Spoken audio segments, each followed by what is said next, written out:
Hello. Last night I finished reading about a place in the Kinki region and I thought that I would just hop on here and discuss it a bit. Basically, leading up to its English release on January 20th, which is when I picked up the book, I saw so much hype about it, about the movie adaptation as well. So many people talking about how interesting it was, how scary it was. So I was really curious as to whether it would live up to the hype.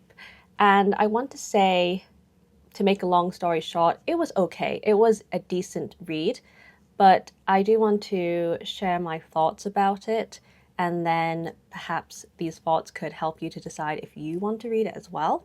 I want to keep this spoiler free, but I'll read the blurb for you first so you can get an idea of what the book is about. My friend is missing. When he disappeared, he had been working on a magazine about the paranormal, his first real job as an editor. With almost no budget, he'd resorted to digging through back issues and unused research material, looking for inspiration. As he did, a terrifying truth began to emerge about a certain place in the Kinki region.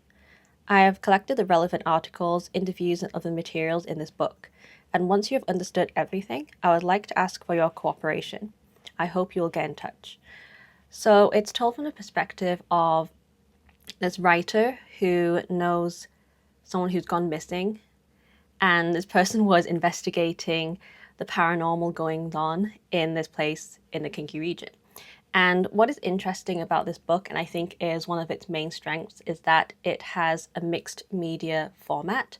So I will show you the insert of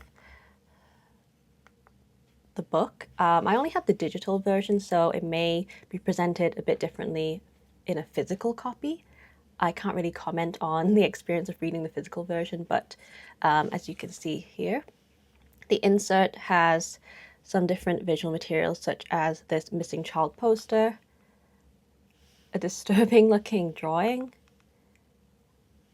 a photo, a picture found, yes, and associated with one of the short stories in this. But aside from some of the visual material that you are given in this insert, the different texts in the book have different forms, such as interview transcripts, short stories, articles, forum comments, like online, like internet forum comments, and so on. And they all kind of tie together into this narrative of the strange occurrences and stories that are connected to this location in the Kinki region.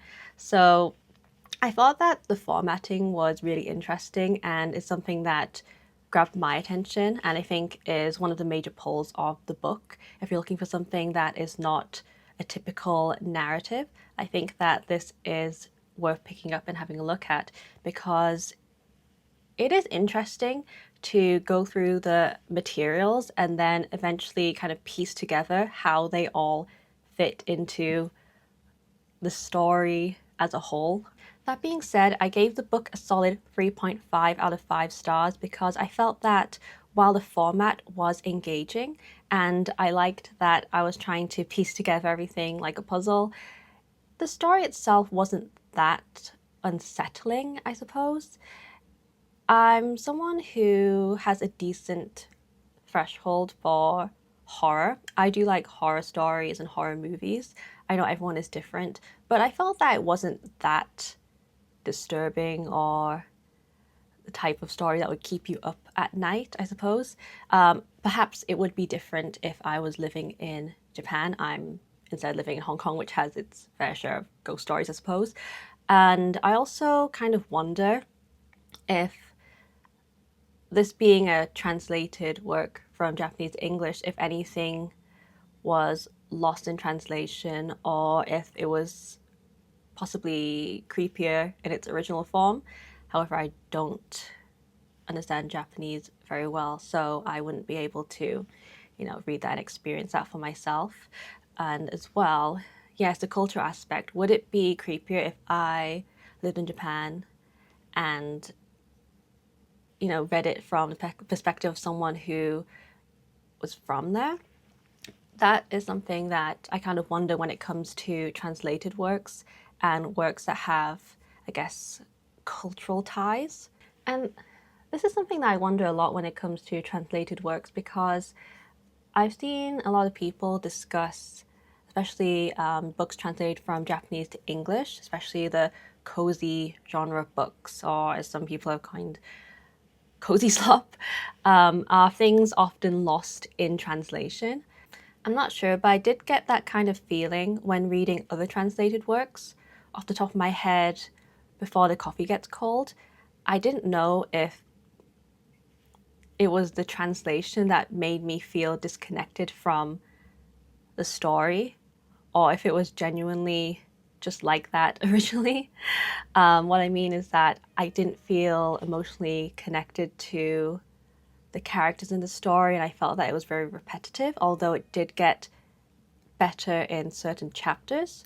By the way, this is one of my favorite books that has a cat on the cover. I just want to bring it up because a cat on the cover of a book has been used as an indicator of a book being cozy slop, and I will die on the hill that this is not cozy slop. This is the Traveling Cat Chronicles, and I feel that it's a very heartwarming, touching story. I genuinely recommend it and loved reading it. It's also a translated work of Philip Gabriel's. Philip Gabriel does a lot of translations for authors such as Haruki Murakami, and I know everyone's got their own opinions on Murakami. I myself stopped reading him for a really long time until last year when I read The Wall, like The City and Its Uncertain Walls, was it? But I really enjoy Philip Gabriel's translations. I can't say for certain that they are, you know, super accurate or like in the technical side of things well done, but I feel that they resonate with me a lot and I enjoy the works that he's translated. So oops. Back to the story of this book though, I do feel that it was well done, that the creepy stories and rumors that were introduced to us earlier in the book ended up being connected to some kind of incidents later in the book. I can't really say too much about it, but it made me think, oh, like, okay, I get it. There's also a twist near the end of the book, which I suppose is supposed to be that one scary moment that hits you as the reader. But I felt that, I mean, it wasn't too scary in my opinion, but I feel that, of course, it might hit differently if you are in Japan reading in Japanese and these are places that are very close to you. So yeah, as a translated work, I feel that it possibly lost some of its original creepiness, if you will, but I did still appreciate it and I enjoyed reading it.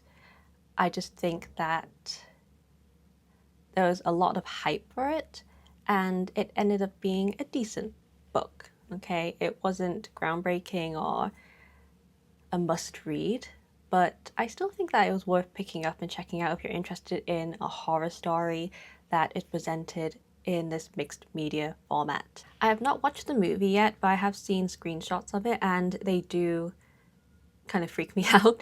So if you have watched the movie and would recommend checking it out, please let me know. And if you have read the book or you plan on reading the book, please let me know your thoughts because I'm quite interested to hear what other people feel about it. I did read it pretty quickly. It doesn't take a long time to read. The estimated time, according to Kobo, is 4 to 5 hours, and I probably took about that time. So those are my thoughts on About a Place in the Kinki region. If you have any books that you would recommend in a similar genre, please let me know because I'd be very interested to check them out. And that's all for now, so thanks for listening. Bye bye.